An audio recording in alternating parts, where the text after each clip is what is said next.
Welcome back everyone, Patrick here. Moving on to the next video, we got to simplify each of these expressions over here. So starting with number 1, we got AB to the power of -3 and then ABC to the power of 2.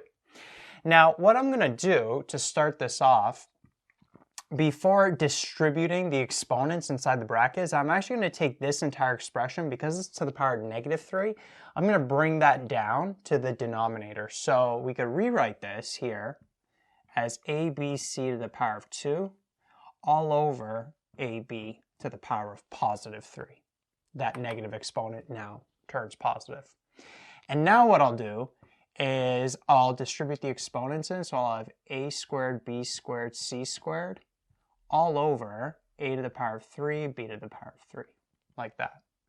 And notice there's 3 a's at the bottom, 2 a's at the top, so that would simplify to having 1 a at the bottom. Same thing with the b's.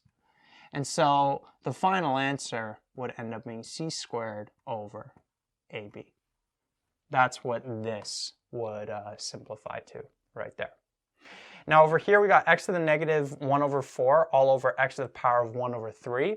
First thing I'm going to do is I'm going to take this negative exponent and bring it down. You can actually subtract the exponents at this point, but before doing that, I'm going to bring that 1/4 down. So this would be 1/4, positive 1/4, and then this would be 1/3. And then what you could do is you could add the exponents here. So you have 1/4 plus 1/3, which would be 3/12 plus 4/12, which would give you 7/12. So this here would simplify to 1 over x to the power of 7/12.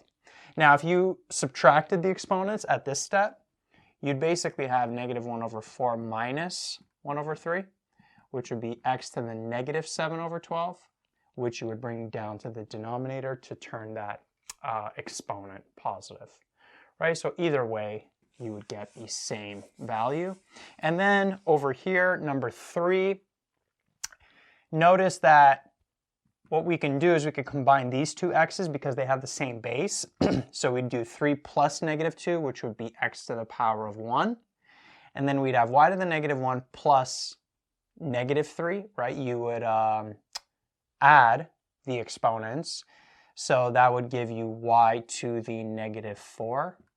And then this would end up being just x over y to the 4.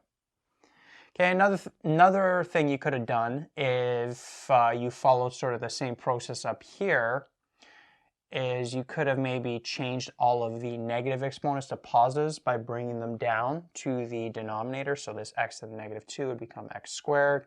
This would be y. This would be y to the 3. That's like y to the 1 there.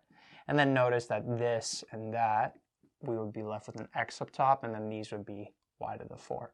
So you get the same answer. So different ways you can go about these, different steps, but the final answer should be the same either way.